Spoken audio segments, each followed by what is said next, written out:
Oi, gente linda, como vai? Tudo bem? Espero que sim, viu? Muita coisa pra gente conversar nesta quarta-feira de Espaço Feminino. Na próxima hora, quero você comigo, interagindo também, participando, enviando sua sugestão, a sua pergunta, porque você já sabe, no final do programa, a gente sorteia presente da Copatos para quem participar conosco. Então, na tela, o nosso telefone, você interage também com o nosso jornalismo sempre que você quiser. Nosso telefone está à sua disposição. Se tiver alguma imagem interessante, uma foto, uma sugestão, algo para compartilhar, estamos sempre abertos aqui para você. Hoje, no nosso programa, vamos falar do direito das pessoas trans, que é o tema central do ciclo de palestras promovido pela Defensoria Pública de Minas Gerais, que dá voz também à comunidade trans em Patos de Minas, e vamos debater também essas e outras questões aqui no nosso programa. Uma pergunta, me conta, seu filho não para de adoecer? É um problema atrás do outro? Será que tem algo de errado? Quando que a gente começa a se preocupar com essas questões? E aí, quando que a gente tem que ficar em alerta nessas condições? E você já avaliou alguma suspeita de alergia, algum problema na imunidade? A gente vai ter uma especialista aqui explicando tudinho e como que a gente deve proceder para resolver todos esses problemas. Tudo de bom, né? Por isso, então, te convido sim para participar comigo. Já estou aqui com o telefone ligada em você para enviar aí o que você quiser saber dentre essas temáticas que vamos debater aqui no nosso programa.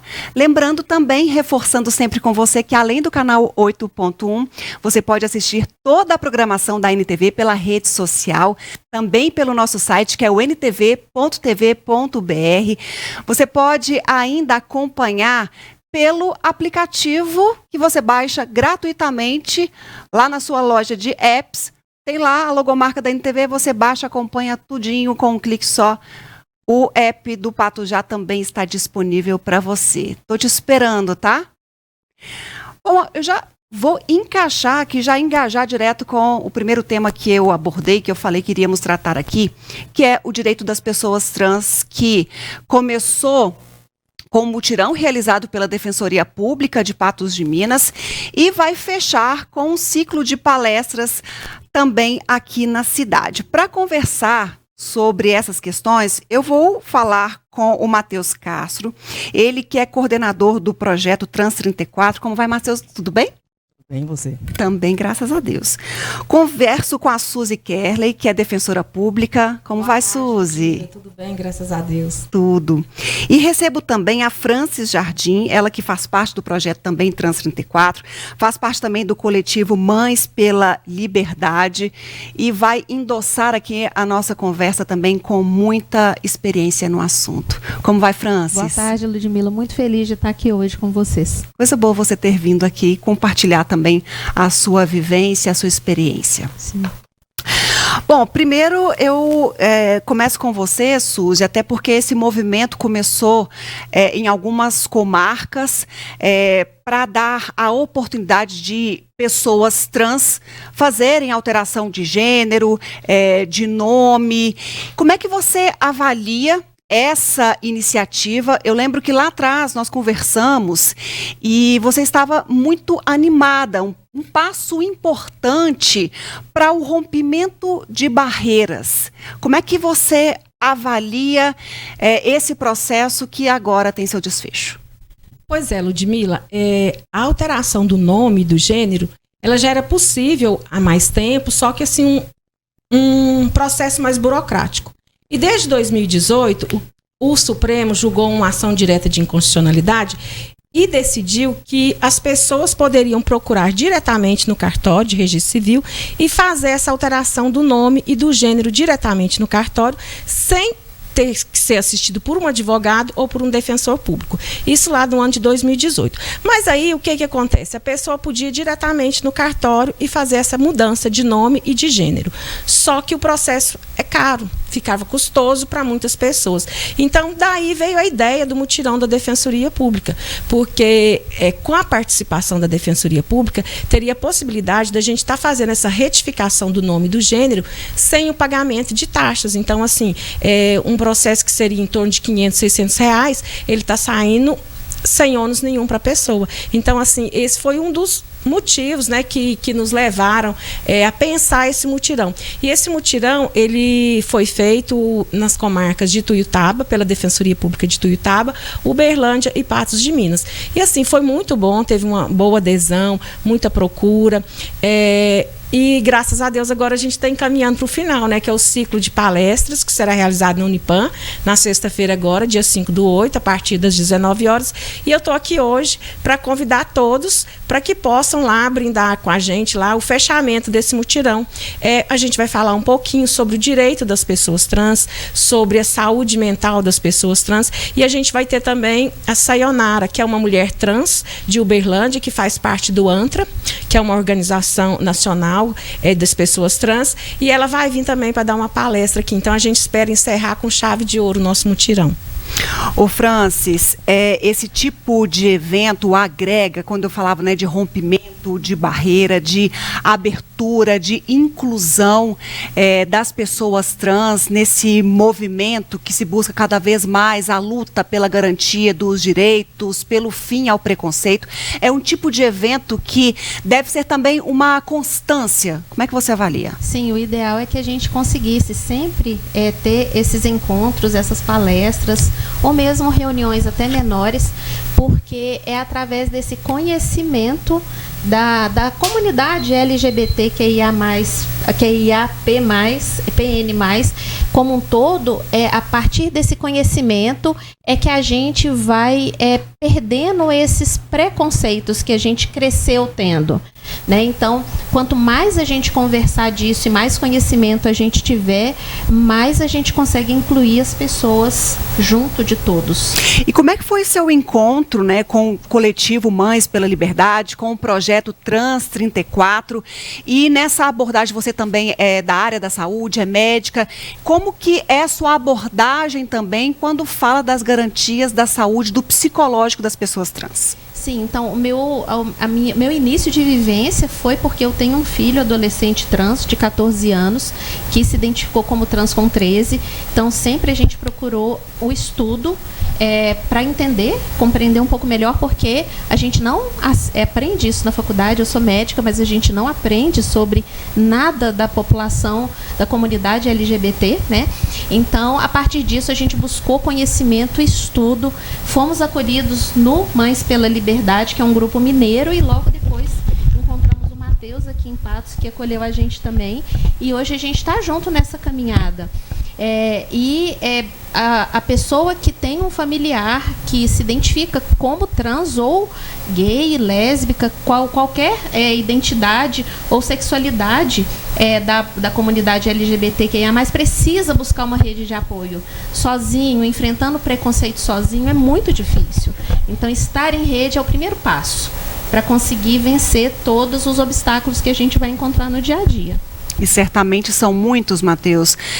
Quando a gente fala dessa luta constante rumo fim ao preconceito, dessa mudança necessária na sociedade, de estudar na academia, de ter essa habilidade, e também a sociedade entender a importância de cada vez mais trabalhar com a inclusão. A gente não deveria estar falando isso, né? Em pleno esse momento que a gente tem outra mentalidade, outra vivência, mas ainda é aquela luta que parece que tem que ser diária, e não tem problema, porque tem pessoas como vocês, como nós, que estamos também dando voz e engrossando esse coro. Mas como é que é você do lado de cá, enquanto eu sou uma pessoa trans, eu luto, eu apoio, eu estou junto, ainda sofre algum tipo de situação que é preciso cada vez mais mostrar essa mudança necessária?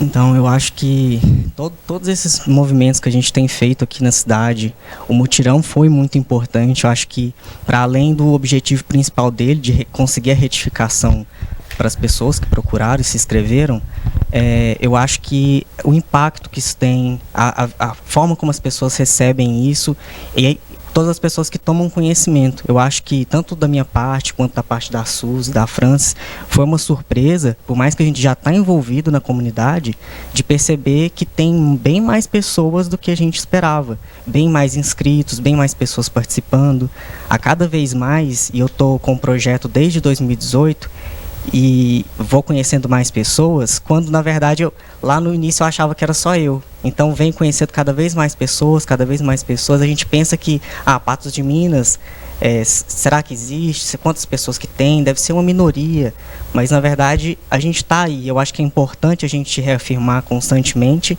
por isso, para as pessoas saberem que a gente existe, que os nossos direitos existem e que a gente tem que colocar em prática. É isso que a Francis colocava, a importância dessa rede de apoio até para a pessoa se sentir amparada e falando a mesma linguagem, entendendo o outro exatamente pelo que ele passa e também continuando essa caminhada necessária. Voltando para essa questão da saúde psicológica, Francis, você que, enquanto mãe, trabalha essas questões dentro da sua casa e também coloca a sua voz participando desses diversos movimentos e você também falava, né, como é que a pessoa uma situação, um enfrentamento complicado ainda hoje diante a tudo que a gente assiste por aí. Mas como que é esse encontro, né, da pessoa trans também, de se assumir, de assumir para a sociedade e para a família? E como é que deve ser esse movimento a fim de criar menos danos possíveis numa questão que não é uma escolha, é uma condição? Sim, o principal, eu acredito, né, Ludmila, e a gente sabe, é despatologizar a questão da pessoa trans.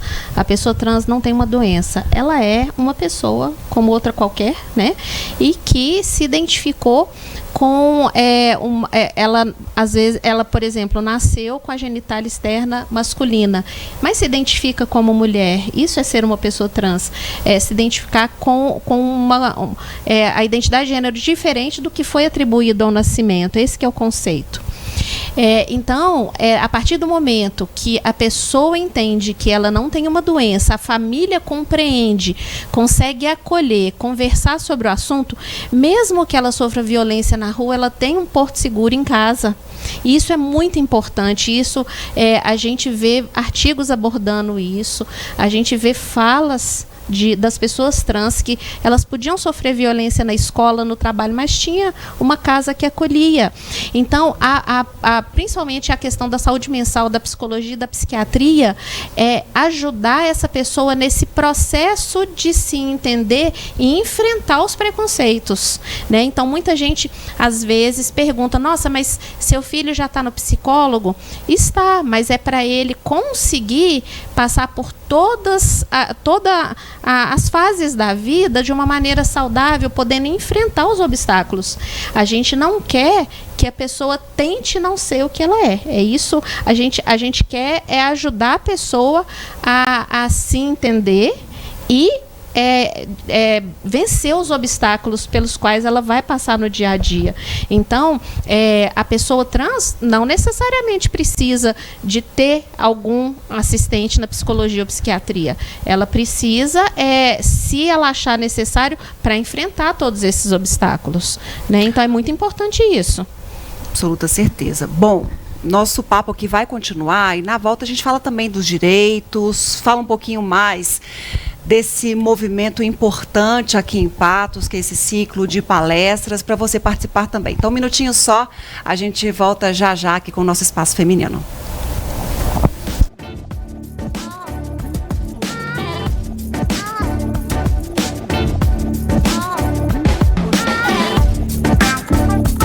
Sim, de volta com o nosso programa Espaço Feminino. Matheus, quando você empunha esse documento aqui, imagino eu que dá um orgulho danado, mas eu queria que você expressasse quando você pegou esse documento aqui pela primeira vez.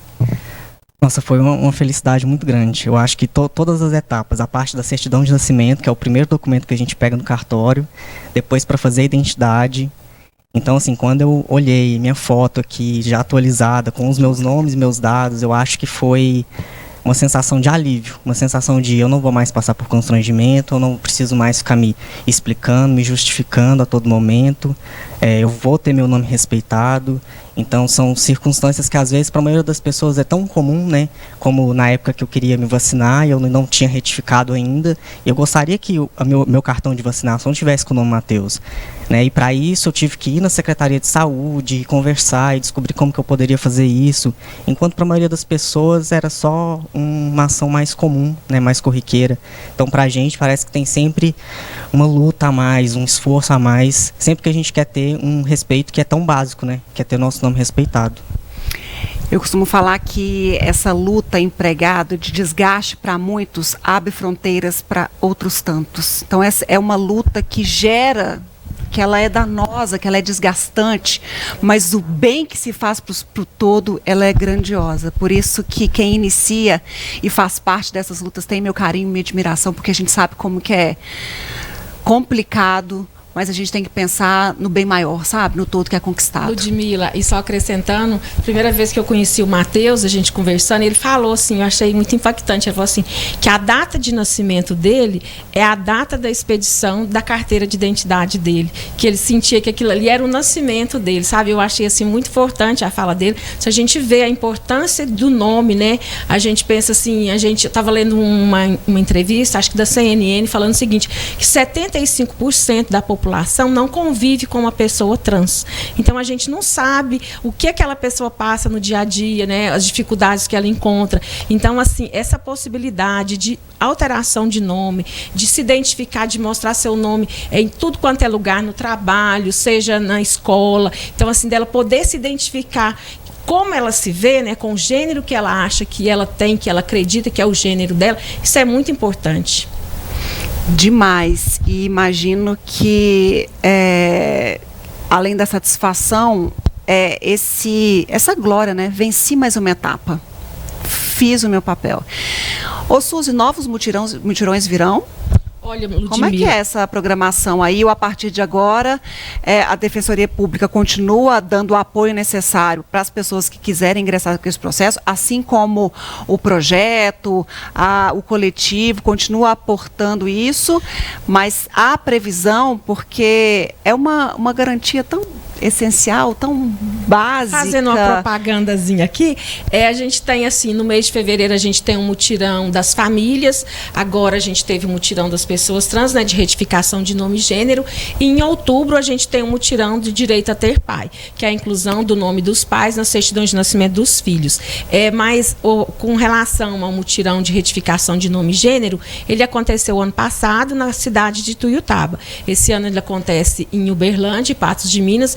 E o nosso sentimento, o nosso querer, que a partir do ano que vem, que ele seja realizado em todas as comarcas onde tem Defensoria Pública do Estado. Porque, assim, foi muito importante, igual o Matheus falou, não só pela retificação do nome, mas para a gente ter essa oportunidade de estar aqui com você, de você estar dando fala para eles, das pessoas estarem conhecendo, porque assim, você escuta falar, você pensa assim que às vezes é uma coisa diferente. Não, são pessoas, nós todos somos pessoas e devemos ser tratados como pessoas mesmo, sem rótulo. Então assim, e pensar que nós todos somos iguais. E essa educação em direitos, ela é muito importante justamente para a gente romper um pouco essas barreiras e romper um pouco essa discriminação, essas diferenças que as pessoas, infelizmente, algumas enxergam ainda. Agora, Francis, sobre esse ciclo de palestras, Francis também, Matheus, é um movimento aberto à comunidade. É importante também que não só as pessoas trans, mas a comunidade como um todo, a família, profissionais participem para poder compreender e, mais do que isso, apoiar movimentos? Sim, então, foram feitos, a Defensoria, né, convidou muitas pessoas, incluindo escolas, a área da saúde, acadêmica, a questão do direito das faculdades. Então, oficialmente, né, foram convidadas muitas pessoas, mas seria muito bom se as famílias, principalmente, das pessoas trans, pudessem ir. Porque é o que a gente fala, quando a gente estuda e compreende as questões das pessoas trans, a gente é capaz de acolher melhor e acolher mais. Então, às vezes, não é um filho, mas é um sobrinho, é um primo. Então, as famílias, seria muito importante que as famílias estivessem abertas ao aprendizado para que elas pudessem dar esse apoio que a gente tanto precisa. Porque a minoria das famílias é que dá esse apoio e isso traz uma agonia muito grande, né? Não só para nós que somos família, que apoiamos, mas também para todas as pessoas trans, né, Matheus? Eu falo assim, que quando a gente começou o grupo, a maioria das pessoas eram maiores de idade, né, como eu, e a maioria não tinha ou tinha muito pouco apoio da família. Era mais cada um por si mesmo, a gente que corre atrás, a gente que busca o que a gente precisa. E quando a Francis chegou no grupo, e o marido dela também, a gente se sentiu acolhido também, né? É como se ela tivesse adotado vários filhos, porque até então a gente não tinha tido contato com pai e mãe que lidasse tão bem, que acolhesse tão bem. Então foi um momento muito alegre no grupo, né? Todo mundo ficou muito feliz com a participação deles e logo depois foram entrando outras mães, né? Irmãs, e agora a gente está conseguindo trazer as famílias para mais perto também.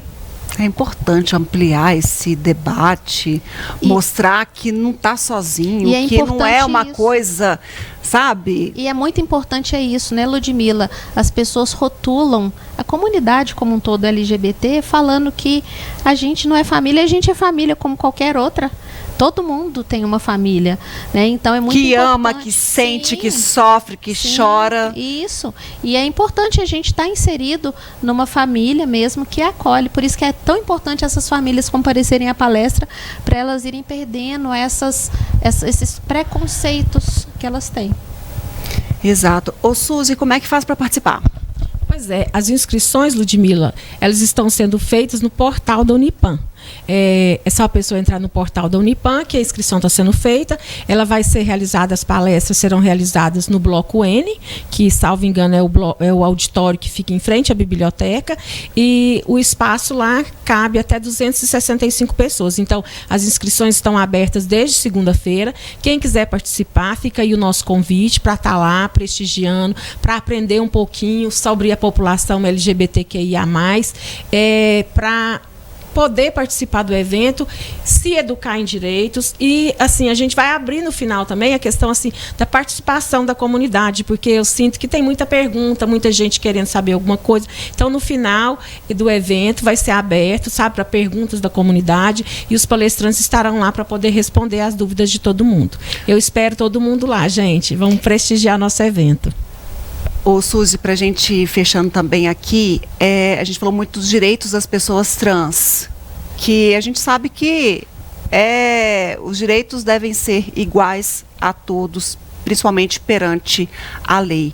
Mas há alguma garantia? Qual que é o entendimento da justiça nessas questões? Bom, Ludmila, eu até comentei com você antes que, assim, direitos são os direitos meus, os direitos seus são os direitos de todos, né? Porque nós todos somos seres humanos, pessoas, e todos somos iguais perante a lei. O que a legislação pune, no caso da homofobia, do crime de homofobia, o Supremo, em 2019, ele entendeu que o crime de homofobia, ele é considerado, não tem uma lei que pune, assim, o crime de homofobia, mas o Supremo entendeu que a homofobia é considerado um ilícito penal e pune com a pena do crime de racismo, de 1 a 3 anos, e pode chegar até 5 anos a pena. Então, assim, na verdade, o direito está aí para resguardar os cidadãos, as pessoas, né, e punir aqueles que não respeitam os direitos dos outros. Bom, recado dado, convite feito à comunidade, à sociedade, que precisa de mais conhecimento, que precisa de apoio, que precisa de encontrar pessoas para se fortalecer. Então, esse é o momento. Olha aqui, o cartaz está bem atrás, falando dia 5 de agosto. Para se inscrever, então, vai lá no Unieventos, no portal do Unipam, para poder participar desse momento que vai ter essa galera aqui e muitas outras pessoas importantes para debater essa questão. Ô, Francis, obrigada pela sua presença aqui. Eu vou te esperar mais vezes, porque essa porta aqui, primeiro, está sempre aberta. E segundo, que é importante a gente falar sempre sobre essas questões e ainda mais com vocês, que tem a vivência, que tem a experiência, que passa, que enfrenta, que luta. Então, por que não semear esse conhecimento com tantas outras pessoas? Sim, viremos sim. Quando você convidar, a gente vem, né, Matheus? Com certeza. Empodera outras pessoas também, né? Que é muito importante. Claro, isso é importante. É mostrar que é uma luta que não tem problema, que estão todos prontos para ela, mas desarmados, apenas com o espírito da paz, municiados de amor, para chegar, exato, para chegar ao respeito e à dignidade que todos nós merecemos. Então, obrigada, sucesso no evento. A gente vai estar lá registrando com vocês também. Então, tá bom. Bom, e o nosso espaço não acabou, não. A Su está querendo ir embora? A gente vai ter que gravar uma história aqui agora? Espera lá um bocadinho. Vou só para o intervalo aqui, mas já já a gente volta com o nosso programa e a gente vai falar sobre cuidados com os nossos filhos. A sua criança adoece muito. Será que tem algum problema? O que a gente pode fazer? Tem algumas iniciativas que são cruciais, essenciais para evitar pioras e quadros repetitivos de adoecimento. Quer saber quais são? Daqui a pouco a gente te conta.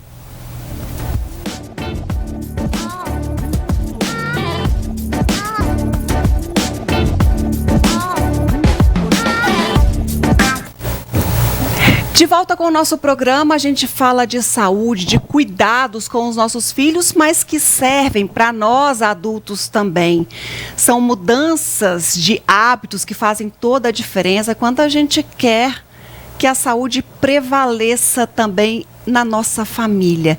Para isso eu convidei uma especialista em imunologia, em alergia, que é a doutora Denzi Revial. Como vai, doutora? Tudo bem? Boa noite. Muito bem, obrigada pelo convite e a oportunidade da gente divulgar informações úteis para as famílias. Isso é extremamente importante porque até antes a gente dialogando algumas questões e eu pensava e fazia uma reflexão dos meus hábitos com os meus filhos. Eu falei, puxa, se alguém tivesse me falado isso antes, eu teria atalhado muito a caminhada, principalmente em alguns períodos em que as crianças ficam mais expostas a doenças e acabam tendo episódios muito frequentes, por exemplo, de gripes, de resfriados, de alergias. Mas vamos lá. Até que ponto que é considerado normal que haja o adoecimento? É questão de periodicidade, de doença? Como é que a gente avalia? Fala, será que aqui em casa está de fato tudo bem? Uma criança de até uns 5 anos é considerado normal, se ela não frequenta a escola, ter quadros gripais, resfriados, cerca de 4 ou 8 episódios. E aquela que frequenta a escola, cerca de 12 episódios. Cada episódio de um resfriado dura em torno de 10, 14 dias. Então, são 120 dias doentes em casa. Então, eu sou mãe, eu sei que não é fácil. Para eu identificar sinais de normalidade, eu tenho que saber essa duração, essa repetição, para acalmar meu coração. Porque senão eu fico levando meu filho no pronto-socorro, no médico, e no mais ele está no caminhar do amadurecimento do sistema imunológico. Em relação aos sinais de alerta, que são fundamentais para quando eu preciso levar meu filho no alergista, no imunologista, para identificar, sim, defeitos na minha fábrica, que é meu sistema imunológico. Esses sinais, eles são muito estabelecidos, que são os sinais de alerta dos problemas de imunidade. Pneumonia de repetição, infecção de ouvido de repetição, sinusite, diarreia crônica, entre outros. Então, eu saber essa diferença é muito importante. Bom, e aí como que eu faço essa avaliação do que é de fato recorrente, que eu posso encurtar, né, e tomar medidas que vão interromper um processo de piora? E para isso, para ter essa noção, o especialista, a consulta com o especialista é de fato vital, anotar isso, ter esse cuidado até para poder relatar o médico de fato o que está acontecendo? O que eu mais percebi nos últimos 3 meses, que a gente teve um boom de adoecimento, foi um adoecimento global da população, tanto em criança quanto do adulto, foi a falta de informação. Muitas famílias não foram educadas por nós, médicos, né? E por isso eu comecei um movimento de conscientização da lavagem nasal e, assim, prevenção e tratamento das complicações. Por quê? O meu nariz, eu costumo falar com os meus pacientes, é como se fosse uma caverna muito grande, né? A gente não vê o que tem aqui dentro. E quando a criança gripa, ela retém muita secreção. O catarro fica ali como se fosse uma sopa para as bactérias desenvolverem. Se eu deixo essa secreção ali, se eu não tiro, eu favoreço o crescimento das bactérias, eu favoreço o desenvolvimento de otite, sinusite e assim por diante. E sem falar que esse catarro ali armazenado que deflagra tosse. Então, o maior movimento dos pais em direção ao pronto-socorro é devido tosse persistente, resfriado que não melhora. Mas por quê? Porque não foi ensinado a essas famílias a lavagem nasal de forma adequada. Como é feita essa lavagem nasal? Antes da gente explicar exatamente como é que é feita essa lavagem nasal, que eu acho que aí vai mudar muito a partir do momento que as pessoas começarem a incorporar, até por conta dos próprios efeitos colaterais quando a gente avalia a medicação desse método que praticamente inexiste. Mas quando aí há um processo que há problemas na imunidade, que aí é preciso de fazer intervenções. Você está me contando aí uma história, a gente teve síndromes respiratórias graves, muitos registros em crianças e gerou muita dúvida. De fato, os pais ficaram com o cabelo em pé, sem saber o que fazer diante aí uma explosão de adoecimentos, um atrás do outro aí. Mas quando é um problema que precisa de um acompanhamento, e aí sim, de uma medicação, de um xarope, de antibiótico, quando é que chega aí nesse processo? E se de fato eu fizer uma intervenção antes, vai amenizar chegar a esse ponto? Foi feito um estudo muito grande em 2019 que deixou muito claro a importância da lavagem nasal frente à prevenção e o tratamento das complicações. Então, quando uma criança gripa, se eu inicio a lavagem nasal várias vezes ao dia, retirando essa secreção, essa criança melhora mais rápido e diminui as complicações como tosse, sinusite e infecções. Só que mesmo eu fazendo de tudo, pode acontecer uma complicação ou outra, porque faz parte do tropeço do sistema imunológico. Se um quadro gripal se arrasta por mais de 10, 14 dias, eu tenho uma piora no decorrer disso, com febre persistente, prostração, o médico ele precisa avaliar aquela criança para poder entrar com antibiótico e assim por diante. O que tem acontecido com 2, 3 dias, o desespero vai lá e a família ansiosa pressiona o pediatra de plantão e o pediatra cansado, exausto, nem explica que tem que fazer a lavagem nasal, acaba passando antibiótico para ficar livre, devido à exaustão dessa pressão. Se eu faço a lavagem nasal, esses episódios têm persistido, o imunologista deve ser acionado. Por quê? Precisa ser feita uma análise, uma investigação se tem defeito nessa fábrica do sistema imunológico. Se houver defeito na fábrica, algumas medidas precisam ser realizadas. Eu primeiro detecto qual que é o problema dessa fábrica, para eu ver qual tratamento utilizar. Para cada defeito tem um tratamento. Para cada defeito tem uma forma de poder amenizar as consequências. E a principal causa de quadros gripais de repetição, além, dos fatores que favorecem isso, como a vacinação não em dia, a falta da amamentação, criança que fica só brincando com tela, não tem contato com a natureza, a vitamina S de sujeira, que é um pilar da imunidade muito importante, é uma alergia não tratada. Então, aquela criança que tem uma rinite alérgica, que às vezes tem uma asma que não está diagnosticada ainda, ela adoece muito mais. Então, por isso que o alergista imunologista deve ser acionado para avaliar e fazer o diagnóstico e iniciar o tratamento de imediato. Ok. Vamos entender um pouco como é que essa lavagem correta vai mudar esse mecanismo do próprio organismo responder melhor ao tratamento, como que muitas famílias vão mudar em casa, esse cansaço, essa exaustão também em casa, porque não é fácil para a família ficar ali o tempo todo. Acabou de sarar de uma gripe, nossa, de novo e tal, o que eu faço agora? Então vamos entender um pouco, né? Como é que é o nosso sistema, como vai agir e a importância também. Então a gente tem algumas fotos ali para mostrar, para a gente entender mais e fazer a escolha certa, o método certo. Exato. Então, assim, a mucosa nasal, né, os seios da face, eles são... É muito grande, é o que eu costumo dizer que esconde. E ali produz muita secreção que fica armazenada. Lembrar que a secreção é um muco, né, produzido pela mucosa. O catarro é como se fosse uma cola e fica colada na parede. Quando é adulto, o adulto ainda consegue assoar, só que mesmo assim, devido à viscosidade dessa secreção, fica pregado ali naquelas paredes da mucosa nasal. Ao fazer a lavagem nasal, então, quando eu uso o soro fisiológico, eu coloco essa solução na mucosa do nariz, fluidificando essa secreção e retirando o excesso dela. E assim, essa secreção não vai ficar armazenada e nem escorrer em direção à garganta, como mostra aquela setinha ali, ó. A secreção pós-nasal é a principal causa de tosse persistente à noite. Então, não adianta o pai e a mãe querer xarope, querer bombinha, querer antibiótico para parar de fazer o filho tossir se ele não lavar o nariz.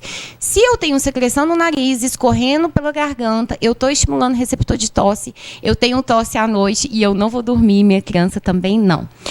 Lembrar do conceito de via aérea unida. Se meu nariz está mal, meu pulmão também vai estar mal. Então, o pulmão deflagra estímulo de tosse o tempo todo.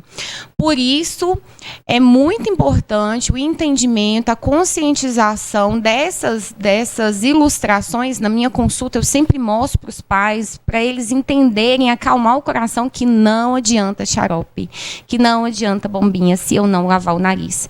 Existem alguns casos que eu preciso de medicações específicas, mas são o menor dos casos.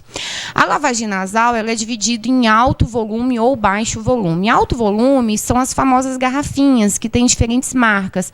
Baixo volume pode ser feito por dispositivos próprios ou, se não, por seringas. Para cada idade, eu tenho um volume de soro fisiológico adequado. Para crianças menores, recém-nascidas, 1 ml é suficiente. A criança vai crescendo, 3 ml. Crianças acima de 6 meses, eu já posso usar 5 ml na seringa. E depois disso eu vou aumentando. Eu sempre costumo dizer com os pais, e conscientizo bastante em relação a isso, sobre comece agora, que agora será mais fácil. Com o seu filho, com 2, 3, 5 anos, você vai ter um touro bravo em casa e não vai ser fácil lavar o nariz dessa criança. Ela bebezinha, quietinha, vai ser mais fácil. E eu costumo fazer uma reflexão que não é o seu filho que não deixa lavar o nariz, foi você que não ensinou. Foi você que não conduziu isso, ou você que fica estressado, irritado e perde a paciência. Então, eu ensino todo um processo para poder fazer essa quebra de paradigma e iniciar o que precisa ser feito. Bom, e como é que eu faço a aplicação? Em pé? Tem alguma posição adequada? É preciso de ter uma frequência? É algo também que pode ser usado preventivamente? Porque nós estamos num ambiente com umidade relativa do ar extremamente baixa. As regiões do Alto Paranaíba e Noroeste Mineiro, de novo, obtiveram aí alerta do INMET para essa sequidão toda. Então, assim, meu filho não está tossindo, está tudo certo aqui. Preventivamente também é interessante. E como é que é a prática dessa aplicação? Preventivamente também deve ser feita, porque tem a produção de secreção e a criança não consegue fazer nenhum processo de tirar aquela secreção, né? E a hidratação da mucosa nasal, a retirada de qualquer poeirinha e tudo, é importante todos os dias. Então, assim, independente se é recém-nascido ou se já é uma criança maior, sempre em pezinha, né? O pescoço ereto. Recém-nascido no colo, elevando bastante o tronco. Então, nunca deitado. Independente de qual idade fazer, nunca deitado. Não vai para o pulmão, porque nossa via aérea é perfeita. Ela faz a proteção da via aérea. Se triscar aplicar um pouquinho de soro fisiológico ali, a gente vai dar um reflexo de tosse. Então, não tem perigo de ir no pulmão. Ao eu colocar a criança em pezinha, se ela já senta, então sentadinha, se não senta, eu vou colocar ela no meu colo e assim por diante. Com a seringa, a cabeça erguida, eu vou direcionar a seringa, né, na minha narina e aplicar a seringa sem muita pressão. Eu não coloco força, e sim um jato contínuo, que o soro vai entrar, sair do mesmo lado, ou vai até passar para o outro lado. Eu só consigo passar o soro do outro lado com volumes maiores, e não precisa ficar preocupado com isso. Isso, aos poucos, a família pega prática e consegue fazer isso. A lavagem nasal com as garrafinhas em que eu tenho alto volume, que é essa lavagem retrógrada, que a gente dá esse nome, de entrar para um lado e sair para o outro, que isso é mais tranquilo de fazer, ou seringa de 20 ml. Então, o cuidado que eu dou às famílias, sempre em pezinho, né, tronco erguido, a cabeça erguida para frente, o pai, né, firmando o rostinho da criança. Atualmente, a gente tem adaptadores de ponta de seringa para poder comprar, que não tem risco de machucar a narina da criança também. E aplicar, começar. Então, bebês eu começo com... Recém-nascido. Pois é, recém-nascido com 5 ml? 1 ml. Recém-nascido 1 ml. 1 ml. Depois passa para 5 com quantos meses? A partir de 4, 6 meses. 6 meses. Depois eu já posso passar para 10 ml, depois 20 ml. Adulto? 20 ml ou a garrafinha. Tá. E aí, eu falei no adulto, porque essa é uma intervenção também que os adultos devem e podem fazer? Sim. A lavagem nasal, ela é para todas as idades. Com a lavagem nasal, tanto crianças quanto adultos, a gente diminui a duração dos sintomas e a chance de complicação. Eu nunca tive sinusite na minha vida. Esse ano eu tratei uma e foi até esquisito tratar. Porque eu já tinha um hábito de lavar o nariz e tudo, mas eu vivi o boom do adoecimento, né? E senti na pele o que é lavar o nariz, da importância que tem. Então, isso é um hábito que deve ser divulgado. Eu escuto todos os dias, nossa, mas nunca nenhum médico me explicou isso. Mas por que não me falou? Né? Então, a gente precisa divulgar e falar o que precisa ser feito e diminuir xarope, bombinha, deixar só para aqueles 5% dos casos que precisam. A gente vai para o intervalo, a conversa está excelente. Falei que ia mudar o hábito de muitas famílias e é verdade. É aquela questão que vem de uma especialista com base científica, convivência em consultório. Então, por que não trazer saúde também para os nossos lares? Eu vou para o intervalo e na volta a gente fala mais sobre essas questões e a doutora vai ensinar uma receita natural para aliviar a tosse. Quer saber? Então, continue conosco.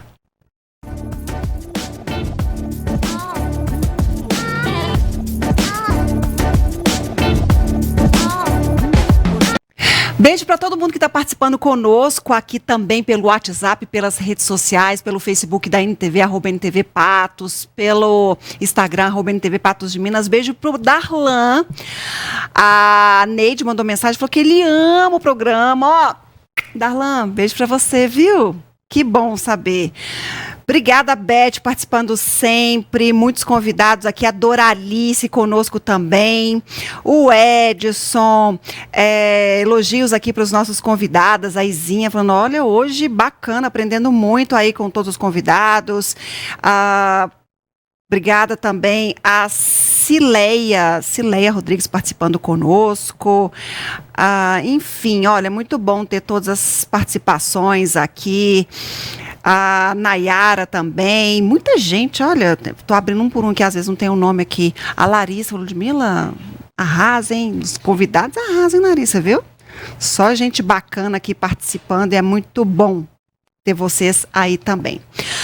Ô, doutora, antes da gente falar mais da questão da lavagem para a gente encerrar, mas está muito claro a importância de se fazer do adulto, da criança começando pela seringa até...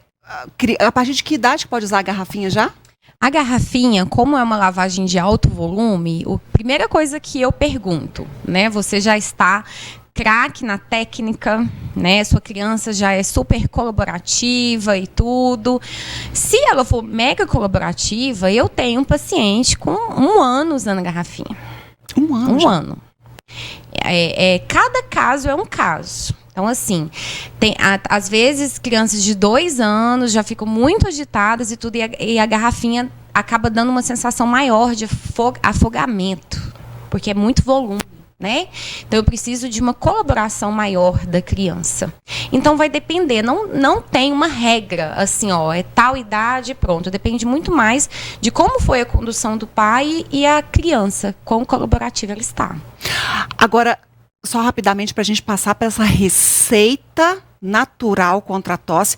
A garrafinha, eu completo ela todinha com soro e uso ela toda? Isso, é o seguinte, a garrafinha ela é de 240 ml, eu coloco a porção toda de soro fisiológico. Quando você compra a garrafinha, vem uns sachês que você faz a sua solução. Com água filtrada, eu dissolvo um sachê para aquela garrafinha. E tem a receita caseira do soro fisiológico, que eu uso na minha casa, na minha filha. A receita caseira, que é água filtrada, 1 colher de café rasa de sal. Você faz a Para sua quanto de solução. água? Para 240. Então, 240 ml, que é o tamanho da garrafinha. Da garrafinha, 1 colher daquela de café, pequenininha, de sal. Não é uma colher rasinha. Quanto menos sal você coloca, mais arde. Então, eu preciso de sal para fazer a solução salina, né? São 2 gramas de sal. 2 gramas de sal dá mais ou menos essa colher. Se você tem dúvida, fica inseguro na colher, usa aquele sachê que tem em restaurante, que aí tem a medida certinha. Aqueça um pouquinho, precisa? Aquece um pouquinho, porque, como eu falo, tá frio, então a própria água filtrada fica frio, mas cuidado para não aquecer demais. É só para quebrar aquele Só para frio quebrar ali. um pouquinho e dar mais conforto na hora da lavagem nasal. Doutora, essa receita natural contra a tosse resolve para a família toda? Resolve, porque eu testei na minha filha. É o seguinte, A gente tem a receita aí que vai passando, você pode explicando pra gente. A tosse, ela acontece porque o nosso nariz, a nossa cavidade, né, da orofaringe, na nossa via aérea, tem receptores de tosse. Quando tem secreção acumulada, esses receptores ficam sendo ativados. Então, por isso eu tenho que lavar o nariz. Só que mesmo eu lavando, ocorre um processo inflamatório e desencadeando o reflexo de tosse. Então, existem, né, cientificamente comprovado o uso do mel ou dos famosos lambedores caseiros, os xaropes naturais. Por ter açúcar ou mel nesses xaropes, eles inibem, fazem uma camada, uma capa protetora nessa orofaringe, diminuindo a atuação desses receptores e assim o reflexo de tosse. Lembrando que doutora, mas pode usar açúcar em criança menor de 2 anos? E né? Aí começa o mimimi sobre açúcar. Gente, eu não estou prescrevendo açúcar para ninguém, né? Um uso emergencial.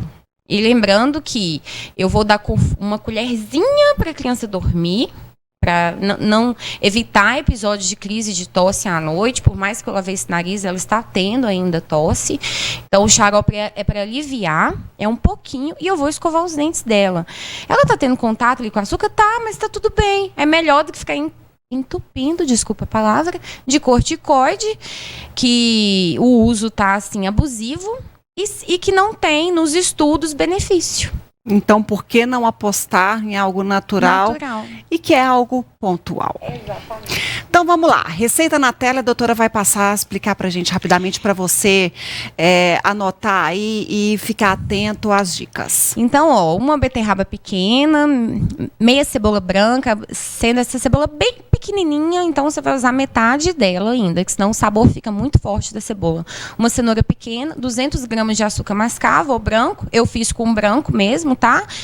Pesado, ou 200 ml de mel de abelha, sendo que o mel só pode para maior de 1 ano de idade. Por quê? Por causa do risco de botulismo. Então, menores de 1 ano não pode mel. Eu vou cortar em rodelas finas a beterraba, a cebola, a cenoura. Vou pegar um recipiente ou de plástico ou de vidro e fazer camadas. Igual quando a gente faz torta e vai colocando as camadas, né?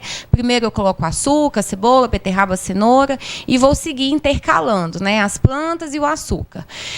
Depois que eu faço essa camada, eu não vou colocar água nem nada. Eu vou tampar ali com uma peneira esse recipiente e vou deixar descansar na cozinha. No dia seguinte, eu vou pegar o meu recipiente, vou coar, porque vai virar um líquido. As plantas desidratam, a cebola também vira um líquido aquilo. Aí vou coar e guardar em um recipiente, pode ser de vidro, se possível, e guardar na geladeira.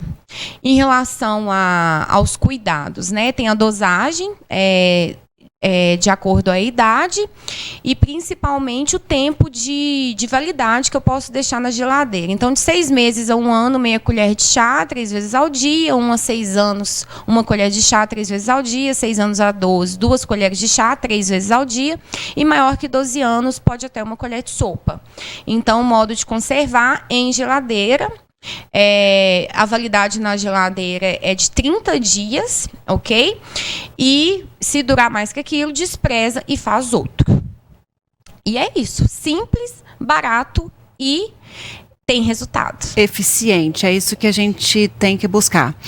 Doutora, foi o primeiro de muitos encontros que certamente nós teremos, porque muito importante de verdade a sua participação aqui, disseminar conhecimento, ensinar o modo adequado, porque é isso que a gente precisa, de cuidar da nossa saúde e de modo prático, de modo que a gente tenha a oportunidade de buscar métodos mais ou tão eficientes quanto o que a gente encontra na farmacologia, mas é claro que a gente não está desprezando que os remédios fazem a eficiência. O que a gente está falando aqui é o que a gente pode fazer nesse primeiro momento como intervenção, como prevenção e buscando cada vez mais hábitos também para melhoria, para qualidade de vida, para evitar os adoecimentos.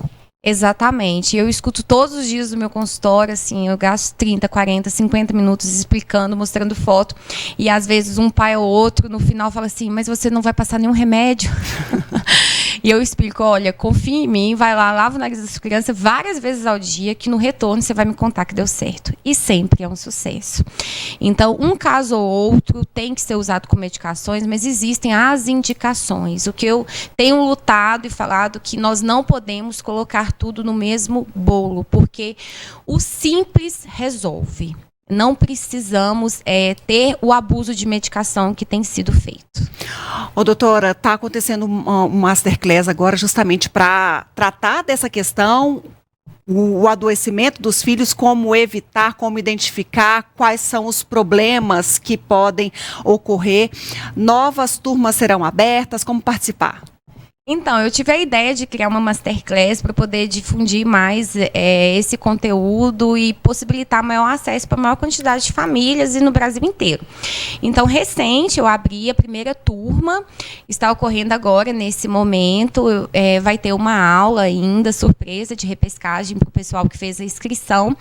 E o meu projeto é continuar e cada vez melhorar com algumas novidades. Então, eu não sei quando será a nova turma, da Masterclass, mas eu acredito que esse ano ainda vai ter pelo menos mais uma. E graças a Deus o resultado foi muito bom. Bom, então fiquem sempre ligadinhos na rede social também da doutora. Ela vai voltar aqui mais vezes, porque é o nosso compromisso deixar você sempre bem informado e cuidar também da sua saúde, que é a nossa prioridade. Doutora, obrigada. Obrigada foi um prazer participar aqui do programa, agradeço o convite. Obrigada, eu que fico feliz com a sua presença aqui. Bom, nosso programa termina agradecendo a você a sua participação, a sua audiência, o seu carinho. Meu coração fica cheio de gratidão, eu repito isso aqui sempre porque é verdade. Então, beijo para todo mundo que participou. O presente hoje, a cesta Colpatos, vai para Vera Marta. Ela que estava aqui, oi, me vê aqui, tô aqui. Vera, te vimos. Que é do 99926, final 02, ganhou uma cesta Colpatos. todo mundo, vi todos aqui, os que eu ainda não vi já vou interagir com todo mundo aqui. Muito obrigada pela sua participação sempre, pelo nosso WhatsApp, pelos nossos meios de comunicação. E nosso programa chega ao fim. Também fico triste, porque dava para ficar horas aqui conversando com a doutora Desirê, com os nossos convidados. Sempre muito bom a gente ter especialistas nesse nível, nesse gabarito, falando com você também. Mas semana que vem a gente volta com muito mais, viu? Beijo. Tchau, tchau. NTV News no ponto, no ar, Matheus Borges, como vai? Tudo pronto por aqui, Ludmila. Boa noite para você, tudo certo? Parabéns pelo programa. Muito bom, né? Isso é importante a gente discutir e mostrar mais esse assunto para que outras oportunidades tenham a oportunidade de conhecer. Bom, Matheus, daqui a pouco eu estou aí do seu lado? Tá, sim, estou te aguardando aqui. Muitas notícias que aconteceram, são fatos em Patos de Minas e região, para a gente poder comentar na nossa análise da notícia, Ludmila. Então, já eu estarei aí. Te aguardo. Até já.